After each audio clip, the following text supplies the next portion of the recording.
Donc on a fait tout ce cinéma-là pour ça, pour ce résultat-là. Le Real Madrid des Galactiques, le Real Madrid qui fait tout le temps des remontades à tout ce cinéma-là pour ça. Je pense que j'ai jamais vu le Real Madrid autant soutenu par ses supporters. Avant le match, fallait voir la haie d'honneur. Carrément, ils sont venus comme des rois. On est allé jusqu'à embêter des chevaux, des enfants qui étaient au centre de formation qui n'ont rien demandé. Ils n'ont pas demandé au Real Madrid de se faire chicoter 3-0 à l'aller. Ils sont déplacés pour venir encourager les grands. Et au final, c'est comme ça vous nous remerciez. Voilà, on vous a soutenu pour rien dans le vent. On était tous là à vivre dans le passé. 90 minutes au Santiago Bernabéu, c'est long. C'est tellement long qu'on s'est chié dessus. Oui, c'est tellement long qu'on s'est chié dessus. Match aller comme retour. Je pense que là, c'est l'une des pires versions du Real Madrid que j'ai vu. Hein. Franchement, les amis, là, ça va pas être un débrief comme d'habitude. Là, je vais vous donner mon avis. On va aller se coucher, c'est mieux. Parce que l'état dans lequel je suis là, les amis, si je continue à parler, je pense que je vais les enchaîner un à un et j'ai pas envie d'être vulgaire. Franchement, mes chers supporters madrilènes, ne vous en voulez pas d'y avoir cru. Moi-même qui vous parle là, j'y croyais. Avant le match, je vous ai fait un post ce matin. Je vous ai dit le Real Madrid, 90 minutes au Real Madrid, c'est long. Voilà, je suis sûr qu'on va gagner. On y va, on y croit. Et là, 2 heures avant le match, je vois la composition du Real Madrid. C'est là que j'ai commencé à m'inquiéter. Je me suis dit non, Carlo Ancelotti, tu peux pas nous dire ça. Tu peux pas nous dire ça. Je vois quoi dans la composition? Je vois les deux latéraux qui nous font chier depuis le début de la saison. Voilà, David Alaba d'un côté et Lucas Vazquez de l'autre côté. Je me suis dit non, là c'est bon, on est mort. On est mort. Parce que déjà faire une composition comme ça, après avoir vu le match aller face à Arsenal, toi-même t'as vu ce que David Alaba nous a fait. Tu le remets face à un Saka bouillant comme pas possible. Déjà qu'au match aller, Saka l'a tordu alors que le frérot, il revenait de blessure. Il avait aucun match dans les jambes. Il a quand même tué. Aujourd'hui, début du match, fallait voir comment Alaba souffrait. Carrément, je bave. Fallait voir comment Alaba souffrait. Les vidéos motivation que vous avez fait là, ça servait à quoi au final? Franchement. Parce que oui, pour ceux qui ne seraient pas au courant, tellement nos joueurs étaient endormis, tellement on s'est fait laver d'une manière au match aller. Carlo Ancelotti et Florentino Pérez, ils ont trouvé une idée magique. Voilà, faire une vidéo pour toucher émotionnellement les joueurs du Real Madrid. Comme ça, au moins, ça les permettrait de se réveiller. Ils ont fait une vidéo avec les anciennes remontadas du Real Madrid. Ils ont mis une chanson qui part vraiment toucher le fond, voilà, le cœur des joueurs du Real Madrid. Histoire vraiment qu'ils soient là aujourd'hui. Finalement, j'ai l'impression que la vidéo les a attristés. Ça n'a pas eu le résultat escompté. Parce que Real Madrid, que je voyais sur le terrain, là, j'avais pas l'impression qu'ils avaient quelque chose à rattraper. Vous venez sur un terrain face à Arsenal, les amis. Rendez-vous compte un peu de la dinguerie. Arsenal se déplace. Déjà qu'on est allé chez eux, ils nous ont tabassé 3-0. Ils viennent au Santiago Bernabéu. Pour les embrouiller un peu, on va fermer carrément le stade. Comme ça, au moins, ils seront chauds. Vous voyez un peu tout le cinéma qu'il y a eu autour. Ils ont fermé carrément le stade pour faire peur à Arsenal. Voilà. Comme ça, au moins, ils se disent, là où on est rentré, là, on va pas sortir sain et sauf. Ils sont sortis sain et sauf. Voilà. Ils ont encore tabassé 2-1. Aller-retour.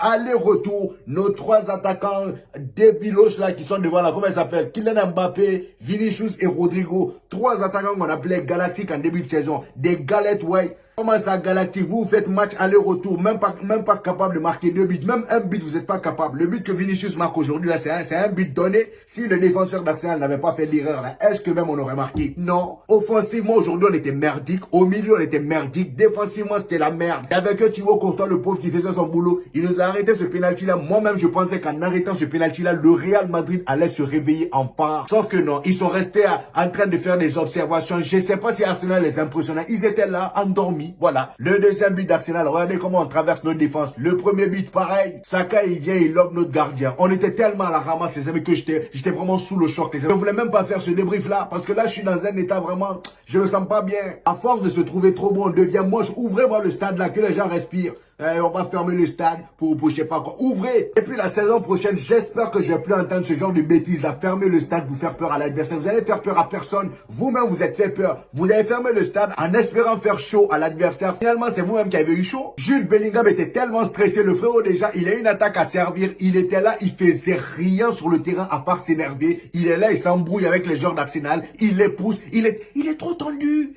Il est trop tendu. Depuis qu'on nous a présenté sa copine là, je sais pas ce qui s'est passé, mais Jude Bellingham, on l'a perdu. Voilà, on l'a perdu. En même temps, c'est normal, le frérot est pas sorti avec une dame qui a 10 ans de plus que lui. Comment tu veux continuer à performer avec ça? Franchement, c'est impossible de performer à 2 endroits en même temps. Et ce qui m'énerve encore plus, c'est que Arsenal aujourd'hui, j'ai même eu l'impression qu'ils étaient pas à fond. Hein. Voilà, ils sont venus, ils ont joué leur football là, vite fait. Ils étaient pas à fond, ils étaient pas à 100%. Arsenal que j'ai vu au match aller là, ça c'était le vrai Arsenal. Là, ils étaient vraiment venus pour en découdre. Parce qu'ils étaient chez eux. Là, aujourd'hui, moi je m'attendais à un Arsenal qui allait jouer bloc bas. Et c'est ce qu'ils ont fait. Ils ont joué bloc bas. Et avec ce bloc bas, bas là, je savais que le Real Madrid allait galérer. Mais vu comment il parlait sur les réseaux sociaux, en conférence de presse, Carlo Ancelotti qui nous vendait du rêve. Oh, on a travaillé, on sait maintenant comment Arsenal ça joue. Hein? On va les presser, on va tout faire pour garder le ballon. On va faire un pressing intense. Finalement, aujourd'hui, il y a eu ni pressing. Ils ont gardé aucun ballon. Ils ont gardé le ballon au milieu. À chaque fois, on les récupérait. Voilà. À chaque fois qu'ils avaient le ballon, Arsenal récupérait. Je me suis dit, mais attendez, qu'est-ce que vous avez préparé au juste? Qu'est-ce que vous avez préparé au juste? Aujourd'hui, le matin, j'ai vu des vidéos de Kylian Mbappé à l'entraînement qui tirait des coups francs. Vinicius, pareil. Je me suis dit, ah, Declan Rice, tu nous as dit que tu savais tirer des coups francs. Non, aujourd'hui, on va te montrer c'est quoi tirer des coups francs. Et finalement, tous les coups francs qu'il y avait, c'était soit Lucas Vasquez qui tirait ou je ne sais qui. Voilà. Je n'ai vu ni Kylian Mbappé ni Vinicius tirer les coups francs là. De toute façon, on n'a pas eu un coup franc vraiment que les deux pouvaient tirer. Pour parler de coups francs, déjà, faut être percutant devant et chercher une faute. Mais il n'y avait pas ça. Voilà. Rodrigo était fantomatique. Lui aussi. Franchement, Rodrigo, toi là, mon ami, tu t'en sors souvent facilement par rapport aux deux autres là. Toi, il va falloir qu'on règle ton cas, toi aussi. Franchement, parce que ça fait un moment, mon ami, t'es plus décisif. Que ça soit en Liga ou Ligue des Champions, t'es un peu muet. Parmi les trois, Vinicius était le seul qui se démerdait aujourd'hui. Carrément, c'est lui hein, qui a fait le pressing pour aller marquer le seul but, voilà, pour sauver l'honneur. Ça sauve quel honneur, même. Ça sauve aucun honneur. Mais c'était vraiment le seul qui se donnait à fond. Franchement, les gars, c'est une honte. Comment ça, en 90 minutes, on a fait seulement 2 tirs cadrés, 2 premières mi-temps, 0 tirs cadrés. Comment vous voulez qu'on gagne avec ça? Comment vous voulez qu'on s'appelle vraiment galactique? C'est quel genre de galactique ça? Ou bien c'est une deuxième catégorie, je sais pas. Depuis le début de la saison, on passe notre temps à dire que le Real Madrid est une équipe individuelle. Et l'individualité, les amis, ça gagne pas au football. C'est vrai que de temps en temps, ça va gagner des matchs. Mais dans des grandes rencontres comme ça, quand tu tombes sur des clubs comme Arsenal, quand tu tombes sur des vraies équipes, les amis, ça bloque. Quand on a battu Manchester City, si tout le monde s'est enflammé, on s'est tous enflammés, en pensant que ça y est, le Real Madrid, vraiment, ils seront inarrêtables cette saison. Carrément, en finale de Ligue des Champions, on voyait un classico, hein. Barça-Real Madrid. Finalement, Barça, ils font leur chemin là-bas. Même l'Inter, des clubs de qui on parle même pas. Voilà, les gars, on les sous-estime, mais ils font leur petit chemin. D'un coup, on va les voir en finale. De l'autre côté, le Paris Saint-Germain, ils sont en demi-finale et ils vont jouer face à Arsenal. Finalement, Kylian Mbappé, toi-même, j'ai l'impression que c'est toi qui nous ramène la poisse là, hein, mon ami. Voilà, tu quittes le Paris Saint-Germain, ils viennent en demi-finale et tu viens au Real Madrid, tu fous le chaos. Voilà, je dis pas qu'aujourd'hui c'était de ta faute, mais tu en fais partie. C'est ton arrivée qui a foutu tout ce bordel là.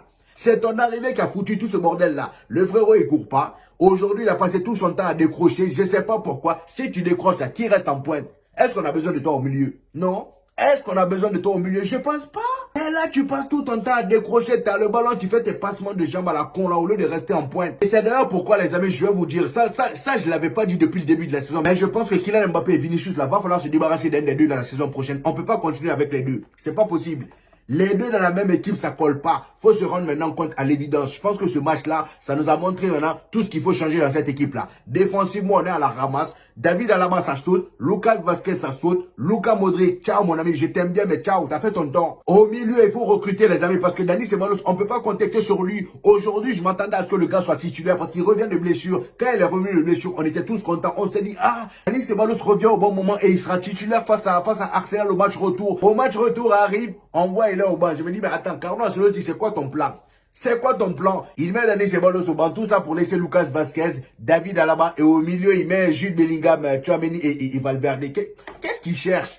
Qu'est-ce qu'il cherche? J'ai l'impression qu'il fait les choses au pif. Vraiment. Il n'y a aucune tactique. Fallait voir comment on était dispersés. Franchement, les amis, je pense que c'est l'une des rares fois que j'étais déçu à ce point-là du Real Madrid. Tout ce cinéma-là, même les chevaux, on les a embêtés pour venir soutenir le Real Madrid qu'on a vu sur le terrain aujourd'hui. Même les chevaux, je pense que là où ils sont, ils doivent être déçus aussi, hein. Ils doivent être déçus. On vous reçoit comme des rois. On déplace des enfants pour vous accueillir. Vous venez vous pondez de la merde. Même pas capable, voilà, de gagner chez vous. Au moins, fallait sauver l'honneur en gagnant au moins 1-0. Même Dortmund, hein. Même Dortmund qui s'est fait laver par le Barça. Ils ont tabassé le Barça chez eux. Voilà, eux au moins ils ont sauvé l'honneur. Ils pourront dire bon, on a perdu chez eux, on a gagné nous aussi chez nous, mais score cumulé, ils ont remporté, il n'y a pas de souci, c'est le football. Ouais, c'est un peu stylé. Ça au moins c'est stylé que de dire voilà, on est les Galactiques, on est parti chez Arsenal, ils sont tabassés et au final au match retour, on a mis une hype autour de la remontada étant donné que nous on est le Real Madrid, on a toujours fait une remontada, voilà, carrément on a eu tellement de soutien. Les alentours de Santiago Bernabéu étaient blindés de monde. Je vous mets même les images ici les amis. Carrément, je bug. Même le père de Rodrigo, les amis, est venu la veille au Santiago Bernabéu pour prier.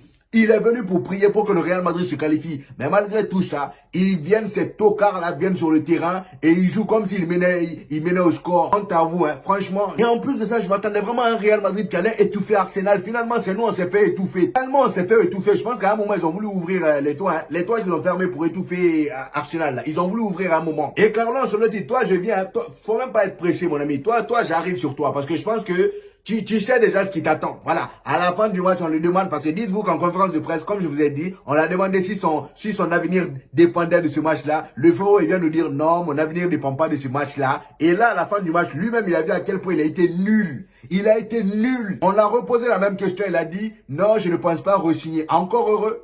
Encore heureux que tu ne passes pas re-signer. Si tu re-signes chez nous-mêmes, on va venir te faire désigner. Tu vas prendre gomme. Même si gomme n'efface pas big, le stylo, tu vas gommer. T'es quel genre de coach ça? Toi, t'es là, tu remportes des trophées, on ne sait même pas comment. Est-ce que lui là, c'est pas un marabout dans un autre monde? Je sais pas, hein. Parce que façon là, tous les trophées qu'il a remportés là, je me demande même comment il a fait. Dans une demi-finale où t'es déjà mené 3-0, tu sors la composition 2 heures avant. À quoi ça servait au juste? Franchement, t'as fait tout ça là pour au final rien. Merci pour tout ce que t'as fait pour le Real Madrid. Les Ligues des Champions remportées. Merci mon ami, c'est bien.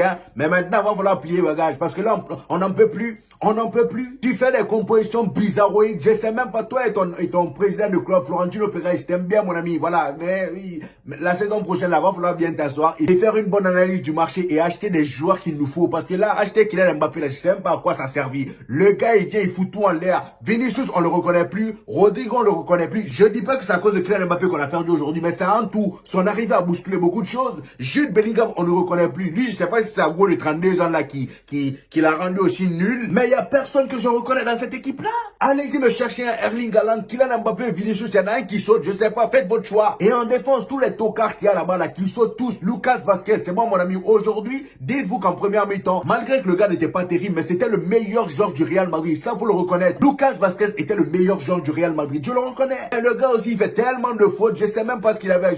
Combien de fautes il a fait en première mi-temps, je sais même plus. Défensivement, Raoul Asensio qui nous crée un penalty. Heureusement que Thibaut Courtois était là pour l'arrêter. David Alaba qui se fait envoyer par Saka de l'autre côté. Au milieu, comment ça s'appelle, Valverde, certes, il faisait un bon match, mais c'était pas suffisant. Moi, je m'attendais vraiment à un milieu qui avait la rage. Ils avaient pas faim. On n'avait pas faim. Arsenal, ils sont joués de nous sans même forcer. Voilà, imaginez s'ils avaient forcé comme au match aller. On serait parti encore avec 4 buts.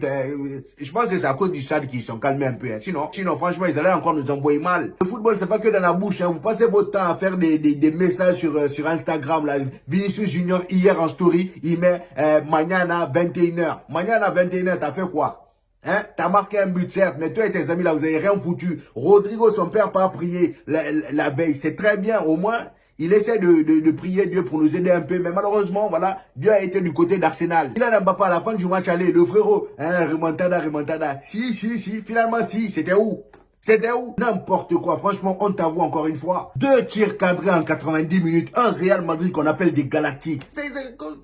Comment vous voulez qu'on avance comme ça? Franchement, même en Liga là, c'est mort. Je pense que cette saison, il faut oublier, hein, face au Barça, la finale de Copa del Rey, de toute façon, on va nous malaxer là-bas, là. Je sais même pas. Espérons que le Barça, ce jour-là, il soit indulgent. Mais j'ai peur qu'on nous malaxe encore dur, comme d'habitude. Bref, les amis, je pense qu'on va pas trop s'attarder sur ce match-là. En tout cas, c'était mon avis à chaud. Voilà, on va revenir sur tout ça après. Dites-moi en commentaire ce que vous avez pensé du match. J'hésiterai pas à vous répondre comme d'habitude. N'oubliez pas le petit pouce bleu qui fait toujours plaisir, les gars. Ça aide au référencement. Et pour ceux qui viennent de découvrir cette chaîne, ici, on fait des vidéos débriefs des matchs du FC Barcelone et du Real Madrid. Et quand il n'y a pas de match, on fait des vidéos actualité. Donc, abonnez-vous pour ne rien rater et on se dit au prochain épisode les gars.